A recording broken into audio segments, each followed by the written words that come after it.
Hello everyone.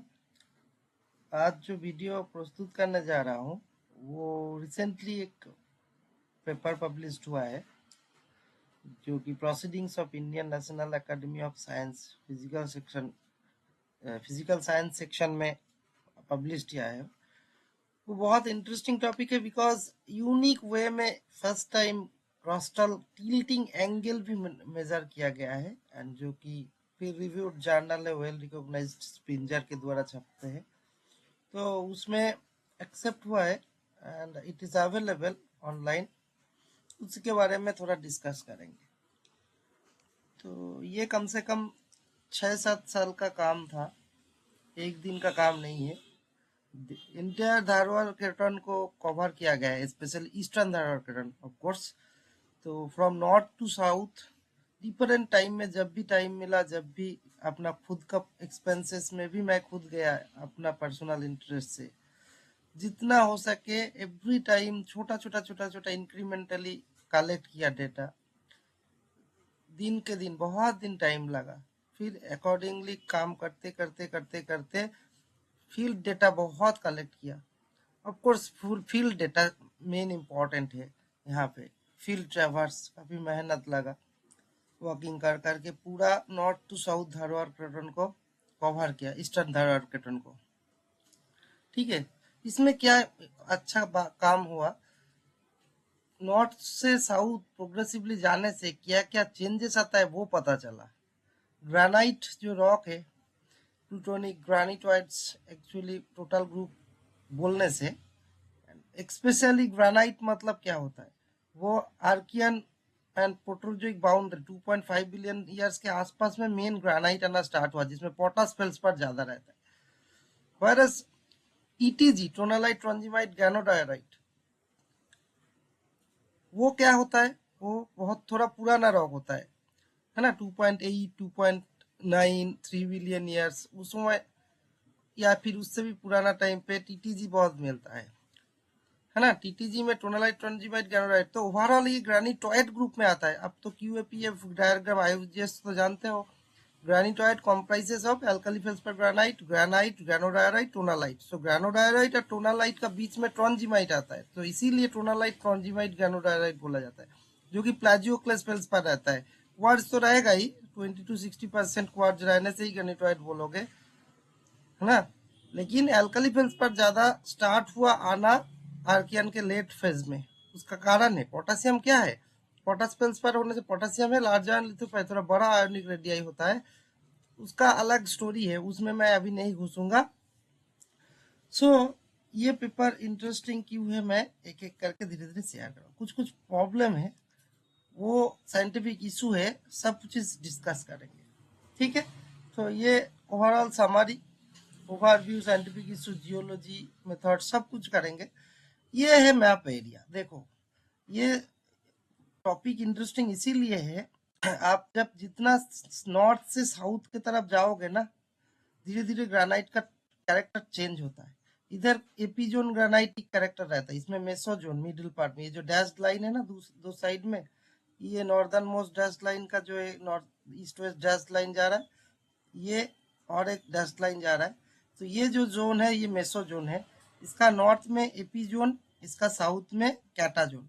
The point is that epizone mesozone catazone granite कैसे हम लोग identify किया। अब देखो, जितना शैलो लेवल का ग्रेनाइट है ना, तो ग्रेनाइट तो नीचे से उठ के आ रहा है ना सर, क्योंकि एम्प्लेसमेंट होता है ना, प्लूटोनिक रॉक है ऑफ कोर्स, बट वो तो स्टैग्नेंट नहीं रहेगा ना, थोड़ा तो एसेंट करेगा। तो जब ऊपर की तरफ उठ के आता है, जितना शैलो लेवल में आता है, टेम्परेचर कॉन्ट्रास्ट ज्यादा होता है, बिकॉज शैलो लेवल में कंट्री रॉक बहुत कोल्ड कूल रहता है, बट ग्रेनाइट जो फॉरेन मटेरियल नीचे से आ रहा है वो हॉट रहता है। तो ये हॉट और कूल का जो टेम्परेचर कॉन्ट्रास्ट है ज्यादा होता है एपीजोन में। But as we proceed deeper mesozone के थ्रू, फिर कैटाजोन में जब पहुंचोगे, कैटाजोन में क्या होता है, कैटाजोन में सराउंडिंग कंट्री रॉक भी तो काफी गर्म हो जाता है, और ग्रेनाइट जस्ट बन ही रहा है। सो टेम्परेचर ज्यादा है, लेकिन टेम्परेचर कॉन्ट्रास्ट बहुत कम है, क्योंकि ग्रेनाइट का भी जितना हाई टेम्परेचर है बन रहा है ग्रेनाइट किचन में, और उसका सराउंडिंग जो रॉक है वो भी काफी हाई टेम्परेचर में है। तो टेम्परेचर कॉन्ट्रास्ट कम होने का मतलब शार्प कॉन्ट्रैक्ट नहीं मिलेगा, कॉन्टैक्ट, है ना। वायरस एपीजोन सेक्शन में कॉन्टैक्ट रिलेशन बहुत शार्प होता है, आपको पूरा मिलेगा शार्प टाइप का कॉन्टैक्ट। तो ये बहुत इंटरेस्टिंग चीज है। और एक चीज है डाई कॉन्सेंट्रेशन, बहुत सारा फैक्टर्स है। मेटामॉर्फिक ग्रेड जितना साउथ में जाओगे बढ़ते रहेगा, इवेंचुअली ग्रेनुलाइट टेरेन में आ जाओगे। इधर तो मैं और ग्रीनस्टोन बेल्ट जो है ना, ये जो ग्रीन कलर का है, ये सब ग्रीनस्टोन बेल्ट है, archean greenstone belt, different greenstone belt, Ramagiri Penakacherla, Qadiri है, वैली गालू, सब ग्रीनस्टोन बेल्ट है। उसका भी करेक्टर्स है ना, ग्रीनसिस फेसिस में होता है, साउथ में जाने से धीरे धीरे एम्फीबोलाइट फेसिस में भी मिलता है। सो ग्रीनसिस टू एम्फीबोलाइट इन जनरल, फर्दर इधर जाने से कम हो जाता है और ग्रेनुलाइट में ये हो जाता है, ग्रेनुलाइटिक रॉक ज्यादा मिल जाता है साउथ में जितना जाओगे। तो ये सब चीज को धीरे धीरे हम लोग डिस्कस करेंगे। So this is overall Dharwad craton का ईस्टर्न पार्ट का मैप है। इसी में हम लोग की एरिया को चूज किया क्रस्टल टिल्टिंग मेजरमेंट के लिए। क्यों? क्योंकि इधर जाने से एपीजोन बाई मेसोजोन, और इधर जाने से साउथ में जाने से catazone by mesozone. Mesozone is common, this is mesozone, but contact जानना है ना। एपीजोन बाई मेसोजोन, मेसोजोन बाई कैटाजोन, मतलब ही पता चल जाएगा मेसोजोन का कितना स्प्रेड है सरफेस में, है। ये इधर से इधर का डिस्टेंस सपोज 500 किलोमीटर, लेकिन डेप्थ में कितना, मेसोजोन, एपीजोन और कैटाजोन, एपीजोन में एपीजोन से मेसोजोन का कांटेक्ट होता है जनरली 5 से 7 किलोमीटर डेप्थ में, एंड मेसोजोन बाई कैटाजोन कांटेक्ट होता है 15 से 16, ऐसा होता है किलोमीटर। सो सरफेस डिस्टेंस और डेप्थ वाइज ये दोनों चीज समझ जाने से आप ट्राइगोनोमेट्री करके टिल्टिंग एंगल मेजर कर सकते हो, क्योंकि आज के जमाने में ये सब सरफेस में ही है ना, फ्लैट प्लेन में दिख रहे हो तुम, बट ये एक्चुअली क्या है, टिल्टेड क्रस्ट है जो कि इरोडेड हो गया बोल कर दिख पा रहे हो, वरना सरफेस में तो ओनली एपीजोन और एपीजोन ही मिलेगा वर्टिकली स्टैकिंग सोचने से। लेकिन कैसे एविडेंस मिल रहा है, सेम जैसे कि metamorphic rock, metamorphic rock surface में होना ही नहीं चाहिए ना, प्लूटोनिक इग्नियस रॉक सरफेस में होना ही नहीं चाहिए ना, समहाउ आज के जमाने में सरफेस में दिख रहा है, एक्चुअली कहाँ था, वो नीचे था। बहुत इजी तरीके से बोलने का कोशिश कर रहा हूँ, आई होप यू अंडरस्टूड। ना इसका एक ओवरव्यू दे रहा हूँ, जो जो अभी तक डिस्कस किया ना, कि mesozone granite along central part EDC is used to study depth relation. क्यों? क्योंकि मेसोजोन ग्रेनाइट का जो कैरेक्टर है ना, वो मिक्स्ड है, उसके ऊपर की तरफ जाने से क्लियर एपीजोन का एविडेंस मिलता है। इधर 15 डिग्री 30 मिनट्स के आसपास के जो लैटिट्यूड है, उसका नॉर्थ जाने से प्योर में एपीजोन कैरेक्टर मिलता है ग्रेनाइट का, पर 14 डिग्री नॉर्थ लैटिट्यूड का फर्दर साउथ जाने से प्योर कैटाजोन कैरेक्टर्स मिलता है ना। कोई भी गूगल में सर्च करो मेरा नाम से भी, एपीजोन मेसोजोन कैटाजोन लेके काफी काम किए हैं, उसमें आपको मिल जाएगा ना। ये बेसिक जियोलॉजी, ये पेपर आपको पढ़ना पड़ेगा, ये अवेलेबल कर दूंगा। या आपको तो आप देख सकते हो, जो भी इंटरेस्टेड है कांटेक्ट भी कर सकते हो। तो उसमें पूरा फोल्डिंग कितना कितना इवेंट्स है, सब चीज हुआ है। मेन साइंटिफिक इशू क्या है, देखो 3-4 ऑब्जर्वेशन समझना है ना, तभी पता चलेगा। Progressive increase in temperature contrast influence contact relationship of granite with country rocks, जिसके बेसिस में हम लोग एपीजोन मेसोजोन कैटाजोन बोल रहे हैं ना, ठीक है। तो ऑब्जर्वेशन 2, एपीजोन का क्या करेक्टर है शैलो लेवल में, फिर मेसोजोन का है, कैटाजोन का क्या करेक्टर है, स्ट्रक्चरल प्रॉब्लम क्या होता है, वो चीज समझ में आ जाएगा, ठीक है। नाउ साइंटिफिक इशू क्या है, ये मेन देखो, 2 क्वेश्चन करूंगा, वो आंसर देने से आपका चीज आइडिया हो जाएगा।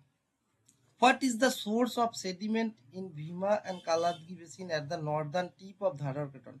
धारवाड़ केटन का तो जियोलॉजी देखा, उसका नॉर्दर्न पार्ट में बेसिन है, प्लेटफॉर्मल बेसिन है ना। धारवाड़ केटन का, ईस्टर्न धारवाड़ केटन का भी नॉर्दर्न पार्ट में कालादगी एंड भीमा बेसिन है। सो नॉर्दर्न पार्ट में टिप में जो बेसिन है, दैट मीन्स उसका नॉर्दर्न पार्ट डिप्रेशन में था, तभी तो सेडिमेंट एक्यूमुलेट हुआ। वो सेडिमेंट कहाँ से आया, नॉर्दर्न टिप में होगा, मतलब आपको साउथ से आया।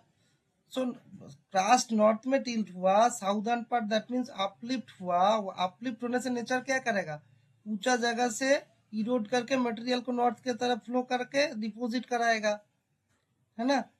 तो इवेंचुअली क्या होगा, साउदर्न पार्ट का progressively higher deeper elevation, deeper portion exposed होता रहेगा।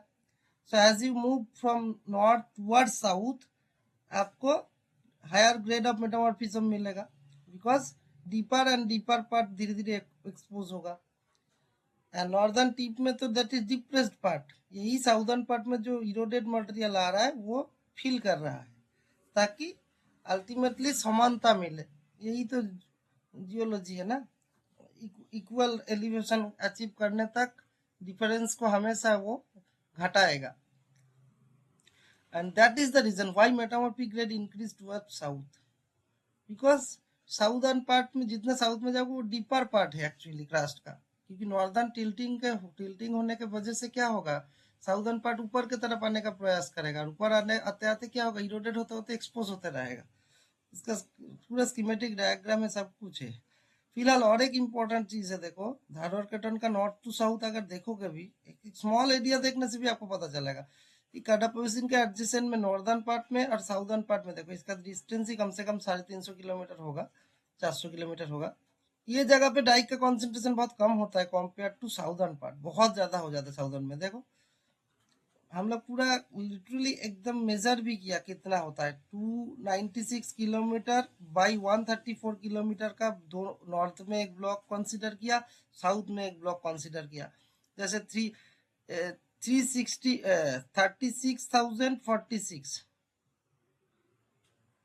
स्क्वायर किलोमीटर एरिया का, इतना बड़ा एरिया का हम लोग कंसीडर किया ताकि पता चले। तो इतने में भी पता चलता है डाइक का कॉन्सेंट्रेशन साउथ में ज्यादा है, बिकॉज अगेन साउदर्न पार्ट क्या कर रहा है, हाइपरबोइसल कंडीशन ज्यादा प्रोमिनेंटली दिखा रहा है अपेरेंटली, बिकॉज नॉर्थ में टिल्ट हुआ, मतलब साउथ का तो थोड़ा एक्सपोज, जितना साउथ में जाओगे उतना डीपर पार्ट मिलेगा ना। डाइक्स क्या है, डाइक का हाइपरबोइसल रॉक, मतलब एकदम सरफेस में जितना दिखेगा उसका थोड़ा नीचे और ज्यादा दिखेगा, है ना। तो ये हाइपरबोइसल कंडीशन है एक्चुअली, तब का फ्रीज्ड, समझ रहे हो बात। वो हाइपरबोइसल कंडीशन का जो डेप्थ होता है एग्जैक्ट, वो एक्सपोज्ड हुआ इस जगह पे साउदर्न पार्ट में, इसीलिए मैक्सिमम कंसंट्रेशन ऑफ डाइक दिख रहा है, इधर थोड़ा कम दिख रहा है, ठीक है। सो ओवरऑल ये पेपर आपको पढ़ना पड़ेगा। धारवाड़ पैटर्न का जो बैकड्रॉप ऑफ जियोलॉजिकल सेटिंग में दो पार्ट में डिवाइड किया गया है, एक ब्रीफ रिव्यू कर लिया आज तक जितना काम हुआ, बहुत इंटरेस्टिंग है, पेपर पढ़ो। And geology of the studied की एरिया, हमारा एरिया का जियोलॉजी क्या है वो भी डिस्कस किया। उसके लिए ये जियोलॉजिकल मैप है, हम लोग बहुत माइन्यूटली स्ट्रक्चरल मैपिंग किया, ऑल लिथो कॉन्टेक्ट ट्रेस किया, सभी यूनिट को रिप्रेजेंट किया, एंड मोर डिटेल के लिए छोटा छोटा सेक्टर में, टोटल 4 सेक्टर में डिवाइड करके सभी जगह का स्ट्रक्चरल डेटा को डिफरेंट स्ट्रक्चरल प्लॉट से रिप्रेजेंट भी किया, जो कि इधर प्लॉटेड है, मैप में ही दिखा दिया कौन कौन सेक्टर का क्या है, ठीक है। आप अगर जियोलॉजी में ज्यादा कंसंट्रेट करोगे पेपर बहुत लेंथी हो जाएगा, पेपर पढ़ लो, ये तो छोटा सा रिप्रेजेंटेशन है, इतना पता चल जाएगा। ये देखो ग्रेनाइट का जो जितना टेम्परेचर कॉन्ट्रास्ट ज्यादा होगा उतना शार्प कॉन्टेक्ट मिलेगा, क्योंकि ये कूल फटक से गर्म चीज उठ के आया तो कॉन्टेक्ट शार्प मिलेगा। लेकिन देखो जितना कैटाजोन के तरफ जाओगे साउदर्न पार्ट में, आपको ही पता चल जाएगा उतना अच्छा शार्प कॉन्टेक्ट नहीं मिलेगा। इधर देखो ये रॉक देखो, जस्ट पता है अलग अलग पता चलेगा, बट उतना अच्छी तरह से नहीं रहेगा ग्रेडेशनल, बिकॉज कांट्री रॉक भी क्वाइट हाई टेम्परेचर एंड जो ग्रेनाइट बन रहा है वो भी हाई टेम्परेचर, तो इसके वजह से थोड़ा मुश्किल होता है, ग्रेडेशनल कॉन्टेक्ट शार्पली नहीं दिखेगा कैटाजोन में, वो बहुत बड़ा इंपॉर्टेंट कैरेक्टरिस्टिक फीचर्स है। एंड एवरीथिंग ये सब चीज जियोक्रोनोलॉजी या क्या बोलते हैं डेटिंग, या फिर वो जो कोई भी केमिस्ट्री, हमेशा मिनरल केमिस्ट्री, श्रीम्प, इतना सारा सोफिस्टिकेटेड एनालिटिकल इंस्ट्रूमेंटेशन है, लेकिन उससे सब कुछ नहीं होता है। अल्टीमेटली फील्ड वर्क बहुत इंपॉर्टेंट मायने रखता है, बिकॉज डेटिंग से हाउ मैग्मा ट्रैवल ये कैसे पता चलेगा, फिजिकल फेनोमेना मैकेनिकल एट्रीब्यूट्स कैसे पता चलेगा डेटिंग से, ये जो मैग्मा का डिफरेंट फेज है, सेग्रीगेशन, एसेंट, है ना, फिर एम्प्लेसमेंट, है ना, ये इंट्रूशन, उसका फेनोमेना कैसे बदले। एसेंट किसको बोलते हैं? इंट्रूड होना मतलब ऊपर की तरफ वर्टिकल मूवमेंट, एसेंट होना मतलब फर्दर आते रहना, एंड एम्प्लेसमेंट मतलब जब एसेंट खत्म होकर ये सरफेस में हॉरिजॉन्टल स्प्रेड करना स्टार्ट करेगा थोड़ा बहुत, समझ गया। ये प्लूटोनिक कंडीशन के बारे में बात कर रहा हूँ। प्लूटोनिक कंडीशन में भी तो जहां जहां स्पेस मिलेगा हॉरिजॉन्टल लैटरली थोड़ा बहुत करेगा। ग्रेनाइट का बॉडी का शेप मशरूम टाइप का क्यों होता है? नीचे से फीडर से आते आते थोड़ा बहुत विस्कोसिटी ज्यादा है बोल के ज्यादा नहीं कर पाएगा बेसोल्ट के तरह सरफेस में, वो नहीं। लेकिन प्लूटोनिक कंडीशन में भी लैटरल थोड़ा तो स्प्रेड हो गया होने का प्रयास करेगा जब जब और वर्टिकली मूव नहीं कर पाएगा। फ्रैक्चर पाथ ऐसे जनरली करता है, तब वो एसेंट पाथ में आके वो लैटरली मूव करते हैं। इसीलिए मशरूम जैसा प्लूटोन बॉडी का एक्चुअल शेप देखने से वैसा होता है। एनीवे, तो field work, lab analysis, result, interpretation, हर एस्पेक्ट्स को बहुत माइन्यूटली डिस्क्राइब किया गया है इस पेपर में। ज़्यादा डिस्कस नहीं करूँगा, आप पेपर पढ़ने से पता चलेगा। सब सर्कुलर, सब इलिप्टिकल, एनक्लेव्स है। इधर एनक्लेव्स और जेनोलिथ में डिफरेंस समझना चाहिए। जेनोलिथ और एनक्लेव्स सेम चीज़ नहीं है, ठीक है। जेनोलिथ क्या है? कोई भी ओल्डर रॉक, ठीक है, जो ऑलरेडी सॉलिड हो गया, ठीक है, जो यंगर कुछ एम्प्लेसमेंट उठ के आ रहा है उस टाइम उसको ब्रोकन पीस कंट्री रॉक का रह गया, ठीक है, वो है जेनोलिथ। लेकिन एनक्लेव्स में क्या होता है? एनक्लेव्स में इमिसिबल लिक्विड का ही बात होता है। Already solid rock, older rock ऐसा नहीं है। एनक्लेव्स में जनरली जैसे कि ऑयल एंड वाटर इमिसिबल है। So, इधर देखो, अच्छी तरह देखने से शार्प कांटेक्ट नहीं मिलेगा आपको। इधर का जो टेक्सचर है ना, इधर भी टेक्सचर थोड़ा बहुत सेम है, जस्ट एक ब्लैक कलर का। आप जितना डिटेल में नजदीक से देखोगे ना इसको, आपको पता चलेगा। इसको अलग से निकल के नहीं ले पाओगे। जिनोलिथ होने से क्या है ना, टुकड़ा को निकल के लेके आ पाओगे। बट इधर क्या है ना, इधर को ब्रेक करके ये ब्लैक को अलग से पीस नहीं ले पाओगे, क्योंकि ये ऐसा अक्रॉस जाने से आपको कोई अलग ग्रेन नहीं मिलेगा, अलग पीस नहीं मिलेगा। ये part of the same system है। ये चीज समझना बहुत जरूरी है। That is the difference between enclaves and xenoliths. आप इसको देखने से आपको पता चल जाएगा कि ये एनक्लेव है। इसको आप सेपरेट आउट नहीं कर पाओगे ब्लैक को अलग से, कि ऑलरेडी एक सॉलिड पीस है। आपको फेस डिफरेंस वैसा सच नहीं मिलेगा, कलर डिफरेंस है ऑफकोर्स। मतलब मैं फिजिकल सेपरेशन का वो वाला फेस बोल रहा हूँ। फेस तो ऑफकोर्स डिफरेंट है ही नॉर्मली अगर देखेंगे तो। नाउ ग्रेनाइट ग्रीनस्टोन बेल्ट्स का जो कांटेक्ट है यूजुअली शार्प रहता है। दो टाइप का कांटेक्ट है, intrusive and tectonic. Intrusive contact में ग्रेनाइट क्या है ना, ग्रीनस्टोन बेल्ट के जो वीक फोलिएशन प्लेन से या फिर आसपास में जो वीकनेस है उधर से ग्रेनाइट उठ के आता है। और एट प्लेसेस जो ग्रीनस्टोन बेल्ट का मार्जिन का जो फॉल्ट रहता है, फॉल्ट बाउंडेड रहता है ग्रीनस्टोन बेल्ट अक्सर, वो फॉल्ट से उठ के आता है। तो इंट्रूसिव एंड टेक्टोनिक कांटेक्ट होता है। एंड मोर ओवर कुछ कुछ जगह पे ग्रेनाइट एम्प्लेसमेंट के बाद फॉल्ट हुआ, जो फॉल्ट रिपीट ओमिशन करके डायरेक्ट ग्रीनस्टोन को ग्रेनाइट का कांटेक्ट में लेके आया। ऐसा टाइप का डिफरेंट कांटेक्ट मिलता है। सो वो सब हम लोग ट्रेस किया, ग्रेनाइट प्लूटोन को कैरेक्टराइज किया। एलिवेशन देखो, कोई भी जगह पे ग्रीनस्टोन बेल्ट जहां जहां रह रहा है ना, तो मेटाबैसल्ट स्पेशली मोस्टली बैसल्टिक रॉक जो कि लो ग्रेड ग्रीनसिस्ट और एम्फीबोलाइट फेसिस में मेटामॉर्फोज्ड हुआ, एंड उसके साथ एसोसिएटेड वोल्केनिक क्लास्टिक्स रहता है थोड़ा बहुत, इवन को कुछ मेटारायोलाइट भी रहता है, एंडेसाइट, मेटाएंडेसाइट सब रहता है। बट जनरली सबसे ज्यादा मेटाबैसल्ट रहता है इन जनरल। एंड टॉप में थोड़ा बीआईएफ रहेगा, टूफ रहेगा, लेकिन थोड़ा फ्लैटर रहता है। ग्रेनाइटिक प्लूटोन थोड़ा यंगर है, 2.5 के आसपास में उठ के आया है, तो ये हायर एलिवेशन में रहता है।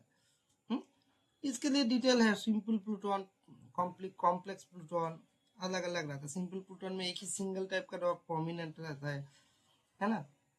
कॉम्प्लेक्स प्लूटोन में तो बहुत सारा टाइप का रॉक मिलेगा एक बॉडी के अंदर। इधर देखोगे ग्रेनाइट है, थोड़ा बहुत गैनोडायोडाइट का आसपास का, साइनाइट, बहुत सारा प्लग एक साथ कॉम्प्लेक्स मिलता है, मतलब वेरिएशन मिलेगा। नाउ इधर देखो, ये है अलोंग फोलिएशन कैसे ग्रेनाइटिक एपोफाइसिस उठ के आया है, जो कि इवेंचुअली फॉल्टेड हुआ है। डिफरेंट चीज है। देखो कंपोजिट प्लूटॉन्स का ये देखो कितना वेरिएशन मिलेगा, लेयरिंग मिलेगा, ये है कंपोजिट प्लूटॉन। सिंपल प्लूटॉन में पूरा अब सिंपल एक ही ग्रेनाइट मिलेगा। इधर कुछ कुछ जगह पे देखो फोलिएशन इंटेंसली डेवलप, इतना पे वॉल जैसा ग्रेनाइट का प्लेन प्लेन प्लेन ऐसा है, ये एक प्लेन दिख रहा है, इसका लेयर लेयर लेयर है। तो ये foliated granite indicative of S type granite, मतलब सेडिमेंट्री प्रोटोलिथ था, जो कि एल्यूमिनोसिलिकेट ज्यादा रहता है तभी इतना अच्छा फोलिएशन डेवलप कर पाएगा। ये जो लीड पर लीड इंट्रूशन ग्रेनाइट कुछ कुछ जगह पे जो उठ के आया है, कॉन्ट्रैक्ट चिलिंग इफेक्ट्स दिखाता है। इस सब मेटामॉर्फिक एरिया का जो बहुत कैरेक्टरिस्टिक फीचर है नोट डाउन किया गया है। केयरफुली ऑल टाइप का फोल्ड्स, जितना टाइप का फोल्ड्स का जियोमेट्री है स्केल एग्जैक्ट स्केच में दिखाया गया है, इस जगह पे सब कुछ किया गया है। फिर फोलिएशन, उसका ग्रेनुलेशन, माने more than one deformation events है, सब कुछ एक जगह पे किया गया है। And moreover texturally further detail के लिए माइक्रोस्कोपिकली आप देखोगे, ये जो ग्रेन बाउंड्री है ना, ग्रेन बाउंड्री एरिया रिडक्शन हो रहा है जब गैनोडायोडाइट में जा रहे हो या नाइस में जा रहे हो। वायरस फोलिएशन सिस्ट बेल्ट में क्या होगा, ऐसा कांटेक्ट मिलेगा। ग्रेन बाउंड्री एरिया ज़्यादा है जो कि लो ग्रेड मेटामॉर्फिज्म का इंडिकेटिव है। इसमें थोड़ा हायर ग्रेड होने से ग्रेन बाउंड्री एरिया रिडक्शन होता है, ग्रानोब्लास्टिक पॉलीगोनल जैसा टेक्सचर मिल जाएगा। ये टेक्सचरल स्टडी भी बहुत एसेंशियल है, ये बहुत बेसिक चीज़ है बोल के मैं ज़्यादा पूछ नहीं रहा हूँ। फर्दर सिलेक्टिव सैंपल का हम लोग जियोकेमिकल एनालिसिस किया है, एक्सआरएफ किया गया है, कुछ कुछ आईसीपी ओईएस किया गया है, इससे लोअर कास्ट और अपर कास्ट स्टैंडर्ड के साथ मैचिंग किया गया है, स्टैंडर्डाइज किया गया है स्पाइडर डायग्राम में, जिसमें ये अपर कास्ट के साथ ज़्यादा सिमिलरिटी दिखाता है compare to lower crust. Definitely ये जो एपिजोन ग्रेनाइट मेसोजोन ग्रेनाइट, ये ज़्यादा से ज़्यादा क्या होता है अपर क्रस्टल फेनोमेना है, जब कैटाजोन में जाओगे वो लोअर क्रस्ट का फेनोमेना है। सो इसीलिए रिलेटिवली ज़्यादा अपर क्रस्ट के साथ ही दिखाएगा। ओवरऑल टेक्टोनिक डिस्क्रिमिनेशन से भी डायग्राम से आपको कॉन्वर्जेंट सेटिंग मिलेगा। क्यों? क्योंकि धारवाड़ पैटर्न का इतिहास तो आपको पता भी है। ईडीसी और डब्ल्यूडीसी जो है इवेंचुअली उसका लेट फेज में क्या हुआ, जो क्लोज फेट इक्विवेलेंट ग्रेनाइट कैसे आया, ईडीसी डब्ल्यूडीसी का ईस्टर्न और वेस्टर्न धारवाड़ पैटर्न का बीच में ना कॉन्वर्जेंट सेटिंग है, जिसको कोई कोई फ्यूचर बोलते हैं, हम तो उतना बोलते नहीं, but of course there is a convergent boundary. Future है लेकिन मोबाइल बेल्ट आप बोल नहीं सकते हो, कोई कोई तो चित्रदुर्ग का शेयर जोन भी बोलते हैं उसको। एज सच एविडेंस बहुत प्रोमिनेंट नहीं है, बट मोबाइल बेल्ट तो है ही नहीं उसमें, बट कुछ फ्यूचर है। तो इसीलिए EDC WDC eastern part of Dharwad craton, western part of Dharwad craton, rather than दो सेपरेट कैटन, ऐसा मेरा बोलने का ये है। मैं कभी भी eastern Dharwad craton western Dharwad craton different craton ये नहीं मानता हूँ, उसका लॉजिक मेरे लिए बहुत क्लियर है। फर्स्ट ऑफ ऑल दो कैटन के बीच में मोबाइल बेल्ट होना चाहिए, जो कि नहीं है ईडीसी डब्ल्यूडीसी के बीच में। ईडीसी डब्ल्यूडीसी ऑफ कोर्स दोनों का इवोल्यूशन हिस्ट्री थोड़ा डिफरेंट है, दैट डजंट मीन कि दो अलग क्रेटन बोल दोगे, है ना। एंड डेटिंग वाइज थोड़ा यंगर है बोल के अलग क्रेटन क्यों बोलना है, दो क्रेटन मतलब क्रेटन का फॉर्मेशनल कंडीशन जो है, क्रेटन जो बना था ईस्टर्न पर धीरे धीरे बना, थोड़ा बाद में वेरी स्लोली बना कंपेयर टू डब्ल्यूडीसी। डब्ल्यूडीसी का हिस्ट्री थोड़ा पुराना है, बट उसका मतलब थोड़ा ही है कि ये अलग से बना वो अलग से बना, बीच में समंदर था फिर जो कि क्लोज होके मोबाइल बेल्ट बना, ऐसा कुछ है ही नहीं। एंड जोर जबरदस्ती चित्रदुर्ग का शेयर जोन को फ्यूचर जोन बोलना भी थोड़ा ठीक नहीं उतना। एंड मोर ओवर ये जो कालादगी बेसिन है ना, कालादगी बेसिन ईडीसी डब्ल्यूडीसी दोनों में आता है। आप खुद बोलो इंट्राक्रेटोनिक बेसिन, इंटारक्रेटोनिक बेसिन बोल के कुछ सुने हो कभी? कालादगी बेसिन ईडीसी डब्ल्यूडीसी दोनों में कैसे हो सकता है? बिकॉज एक्चुअली ईडीसी डब्ल्यूडीसी दो अलग क्रेटन है ही नहीं। Eastern part of Dharwad क्रेटन, western part of Dharwad क्रेटन, उसी को हम लोग अलग अलग क्रेटन बोल के कन्फ्यूज करते हैं। इसमें लिटरेचर पॉल्यूट हुआ, बहुत लिटरेचर हो गया, सो कॉल्ड बड़ा बड़ा लोग बोल देने से क्या प्रॉब्लम होता है ना, हम जैसा छोटा छोटा लोगों का बात कोई सुनेगा नहीं, तो ये प्रॉब्लम है। सो कालादगी बेसिन को लोग इग्नोर ही कर देता है ऑल टुगेदर। ये दोनों क्रेटन के बीच में है ना। देखो कालादगी बेसिन का कुछ पार्ट वेस्टर्न धारवाड़ क्रेटन में है, कुछ पार्ट अच्छी तरह रिसर्च करने से आपको पता चलेगा मेरा लॉजिक।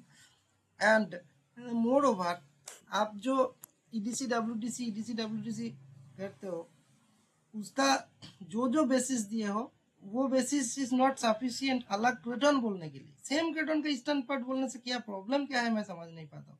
क्योंकि प्रॉब्लम है ही नहीं तो समझ में पाऊंगा कैसे, है ना। इतना जियोलॉजी तो समझना चाहिए इंटेंस स्टडी करने के बाद।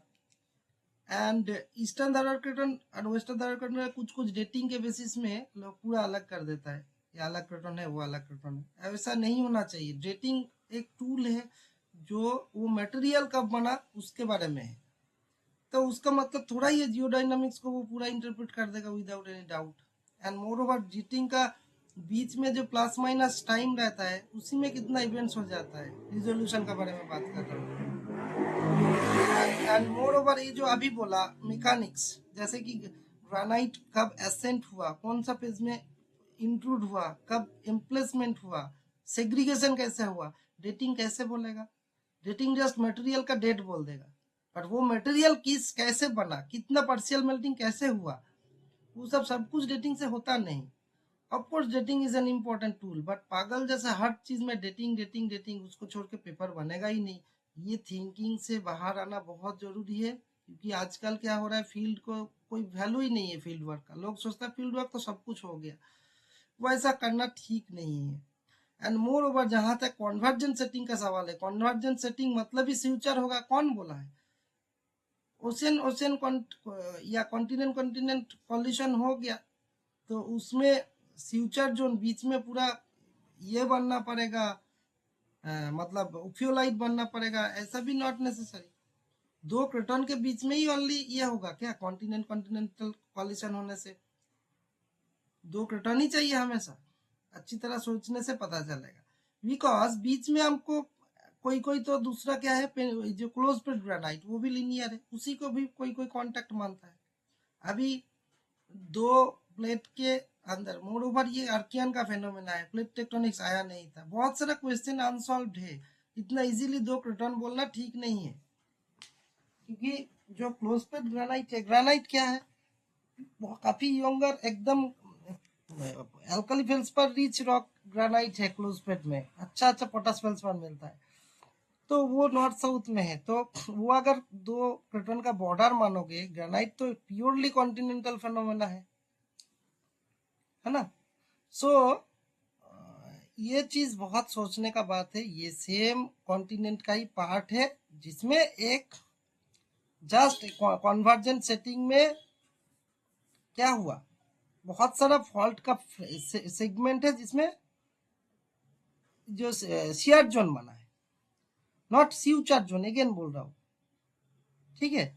तो ये है main phenomena northern eastern and western Dharwad pattern का। हालांकि उसमें मैं अभी ये टॉपिक उसके लिए नहीं था, ये टॉपिक था उसके बाद जब धारवाड़ पैटर्न बन गया उसके बाद भी एक फेनोमेना है, वो है नॉर्दर्ली टिल्टिंग। काफी यंगर फेनोमेना है ग्रेनाइट बनने के बाद, है ना। जितना डिफॉर्मेशन इवेंट्स देखोगे सब डक्टाइल डिफॉर्मेशन, 5-6 डिफॉर्मेशन मिलेगा, कम से कम 5 तो मिलेगा ही क्लियरली। वो सब डक्टाइल प्री ग्रेनाइट है। ग्रेनाइट होने के बाद ब्रिटल डिफॉर्मेशन फेनोमेना शुरू हो गया, सरफेस फेनोमेना। सो ये एपिजोन मेसोजोन कैटाजोन ग्रेनाइट का काफी कैरेक्टरिस्टिक फीचर थे। Catazone generally partial melting and segregation phase को इंडिकेट करता है, मेसोजोन सेग्रीगेशन एंड एसेंट को रिप्रेजेंट करता है, and ascent and emplacement mainly represent करता है एपिजोन ग्रेनाइट। तो आप समझ लो ये नॉर्दर्न पार्ट में ये सब फिनोमेना, सेंट्रल पार्ट ये और साउथ में ये डीप टू शैलो, लेकिन जो आज की सरफेस में मिल रहा है बिकॉज ऑफ टिल्टिंग। ये देखो ये प्री टिल्टिंग ऐसा मान लो, सर वर्टिकली सोचो एपिजोन मेसोजोन कैटाजोन, ठीक है ना। ऐसा करके ट्रेस के अनुसार सोचो, इसको नॉर्दर्ली टिल्ट करो ब्लॉक, ठीक है। ऐसा नॉर्दर्ली टिल्ट होने से नॉर्दर्न पार्ट में बेसिन बन गया ना। टिल्टिंग होने का मतलब क्या है, ये पार्ट में क्या है प्रोफ्यूज ग्रेनाइटिक, ये भी अपर मेंटल फ्लो स्टार्ट हो जाएगा। एंड मोर ओवर ये चीज एपिजोन के इधर नीचे चला गया, ब्लॉक टिल्टिंग की वजह से इस साइड का कैटाजोन एक्सपोज हो जाएगा ना, सेम एलिवेशन में आ जाएगा ना। थोड़ा पार्ट को ऐसा देखो, ये ब्लू कलर का कॉन्टेक्ट को देखो, first blue epizone by mesozone, second blue mesozone by catazone. तो अभी आफ्टर टिल्टिंग ये ब्लू क्या ऐसा कर्व हो गया, जो कि ये प्लेन ऑफ इरोशन। तो एपिजोन मेसोजोन कैटाजोन तीनों चीज सरफेस में आ जाएगा। नॉर्दर्न मोस्ट पार्ट में एपीजोन रहेगा, सेंट्रल में मेसोजोन, उसके बाद कैटाजोन। तो सेंट्रल पार्ट बहुत इंपॉर्टेंट क्यों है? क्योंकि जहाँ पे एपीजोन बाई मेसोजोन एंड मेसोजोन बाई कैटाजोन दो कॉन्टैक्ट मिल जाएगा। वही कॉन्टैक्ट को सरफेस में 500 किलोमीटर दिख हम लोग मेजर किया अप्रोक्सीमेटली, सपोज मान लो, सॉरी 150 किलोमीटर मान लो, एपीजोन बाई मेसोजोन एंड मेसोजोन बाई कैटाजोन, ये वाला बोल रहा हूँ थिकनेस 150 किलोमीटर सरफेस में। लेकिन रियलिटी में कितना किलोमीटर होता है? जनरली 5 किलोमीटर होता है। ठीक है, तो 150 और 5 को तुमको दो कंपोनेंट मिल गया, उसी से टिल्ट मेजर कर सकते हो, जो कि 1.9 डिग्री आया है। एंड इसका कारण क्या है? इसका कारण और ज्यादा इंपॉर्टेंट है। पालघाट कावेरी फ्यूचर जो साउदर्न ग्रेनुलाइट ट्रेन होता है ना साउथ में, ये एक राताराती एक छोटा इवेंट्स नहीं, टेक्टोनिक्स, ऑरोजेनी, डिफॉर्मेशन, ये सब टर्म बहुत इंपॉर्टेंट है। ऐसे ही एक साथ खिचड़ी बनाने से नहीं चलेगा। डिफॉर्मेशन स्मॉल इवेंट्स है, छोटा आउटक्रॉप में आप जो देखते हो डिफॉर्मेशन है। बहुत सारा डिफॉर्मेशन जहां मिलता है थोड़ा बहुत बड़ा एरिया में, वो है टेक्टोनिक्स। बहुत सारे टेक्टोनिक्स रीजियोनल बहुत बड़ा एरिया को रिप्रेजेंट करता है ऑरोजेनी। इससे ज्यादा डिटेल बहुत स्ट्रक्चरल में आपको चाहे तो अलग से डिस्कस करेंगे, क्योंकि कॉन्टेक्स्ट बहुत सारा हो जाए। तो ये ऑरोजेनी का पार्ट है। तो उस टाइम क्या हुआ, नॉर्थ साउथ में पलघट का फिर फ्यूचर जोन जहाँ बन रहा है उधर ऑबडक्शन हुआ उल्टा। ये जो क्रास्टल नॉर्दर्न ब्लॉक टिल्टिंग हुआ, क्यों हुआ? बिकॉज साउदर्न पार्ट में जो PC Palghat Kaveri future zone है ना, साउदर्न ग्रेनुलाइट टेरेन का बाउंड्री, उसमें भी फ्यूचरिंग जब कन्वर्जेंट बन रहा है, तब क्या होगा, ये प्लेट नीचे आ रहा है, ये ऊपर जा रहा है। जब कन्वर्जेंट सेटिंग के टाइम पे ये क्या होगा, ऑबडक्शन होगा। ऑबडक्शन मतलब नॉर्दर्न पार्ट थोड़ा डाउन में चला जाएगा। ये कालत की भीमा बेसिन बन रहा है, और इधर क्या है, ये ऊपर आ गया, मतलब ये तो इरोडेड होके यही मटेरियल इधर आके फ्लो करके डिपोजिट होगा। तो इधर ए बी सी मान लो, ए मतलब एपीजोन, बी मतलब मेसोजोन, सी मतलब कैटाजोन है। सो ये तीनों चीज सरफेस में, ये तो ए लेयर, नीचे वर्टिकली सोचो ए बी सी। लेकिन अभी क्या हुआ, सरफेस में भी नहीं मिल रहा है A B C because of obduction tilting, है ना। सो यही है, ये देखो आफ्टर आफ्टर इरोशन पता चल जा रहा है जब एक्सपोज हो गया। इसीलिए नॉर्थ टू साउथ हमको बेसिन फिल के बाद धीरे धीरे हाई ग्रेड रॉक मिलता है, इवेंचुअली ग्रेनुलाइट मिलता है ना। ये इंटरेस्टिंग पेपर है, अब जितना डिटेल में पढ़ोगे तब पता चलेगा। धारवाड़ के की दुनिया का बहुत सारा जगह पे ये इंपॉर्टेंट होगा। I hope you have understood and enjoyed